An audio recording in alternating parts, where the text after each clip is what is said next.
They're idiots. Wait, say again? They're idiots, both of them. Oh, well, I punched him in the throat, so I guess we're on the same side. Yeah. Sorry, honey. I hate Randy Orton. Yeah, he's quick though. Yeah. And I like John Cena. Me too. My sister likes her. She collects all the stuff. Triple H, everything you think he is, I like, but like more sweaty. Yeah. And did you actually turn into a werewolf in Buffy the Vampire Slayer? You know, this is something that I haven't talked about publicly, but yes, nearly 15 years ago I was infected with an incurable disease. I didn't think there were going to be any opportunities for me to ever get on camera work. I was going to say, Tom and I still chain him up on full moon nights. It's for my own good. But luckily, I ran into Joss Whedon.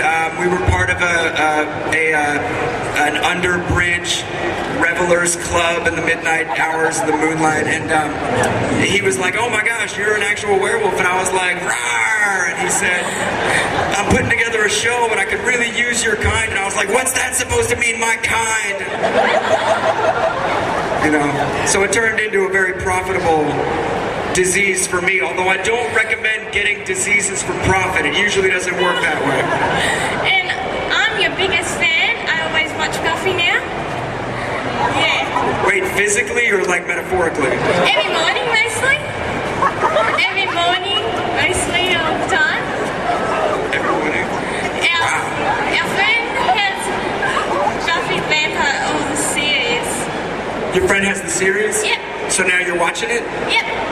It's awesome. It's never too late, is what I'm guessing. And I like you when you change into a werewolf. Yeah. You know, I'm just saying, if there's a moon tonight, I'll be somewhere dark and restrained. Thanks. Thank you.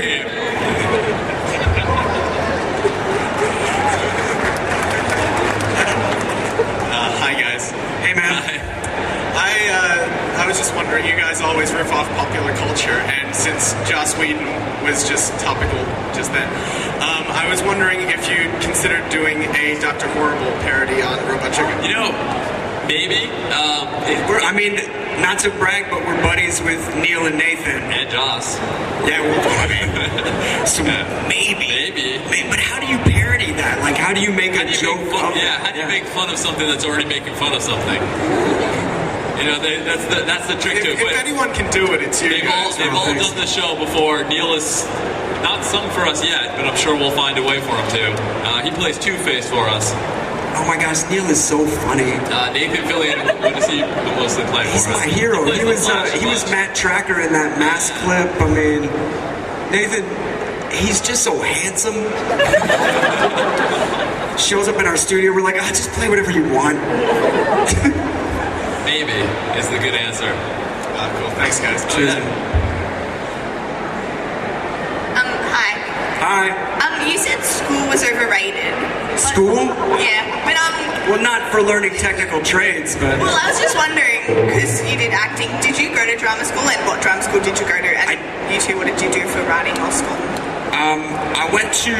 I've been acting since I was 7, and I went to an on-camera training school, which basically educated you how to perform commercials, you know, how to talk directly to camera, memorize dialogue, demonstrate a product, that kind of thing. But I never had formal acting training. I've just been really fortunate to get jobs with amazing actors who are incredibly generous with their time and experience, you know. I mean, I've just learned through experience and never ceasing to try harder. I think it all depends what it is you're looking to do. You know, for acting, I think there's a million different ways you can do it. Yeah, if you want to be a doctor, you should really go to school. I mean, for us, Tom actually, I mean, you went back to school. I got a journalism degree. Actually, I took 9 years of college and did not graduate, and then dropped out to go work at Wizard Magazine for 4 years, and then I had 1 semester left, and I went back and finished school. But I didn't need it. I didn't need the degree, but when I worked at the school paper, and so I learned to write on a deadline and write very fast and write very clean, and that has helped me write sketches. And so I think it's just sort of good to it's almost like it's helpful to pursue something even if you don't come away with like the sheet of paper that says that you can do it. Thanks. Sure. Stay in school. Tom, Matthew, Seth, first of all, thank you for coming down to Melbourne. Thanks for having us. I have to ask, I'm not quite sure, I'm not up to date with the robot chicken, but when are you going to make fun of Twilight? Well, we're talking about. We literally were talking about this last night. The last season we finished writing before Twilight was out, so we haven't started writing the new season yet. But I'm sure we'll make fun of lots of haircuts because that's just the obvious joke. And the sparkling vampires? What's that? The sparkling vampire.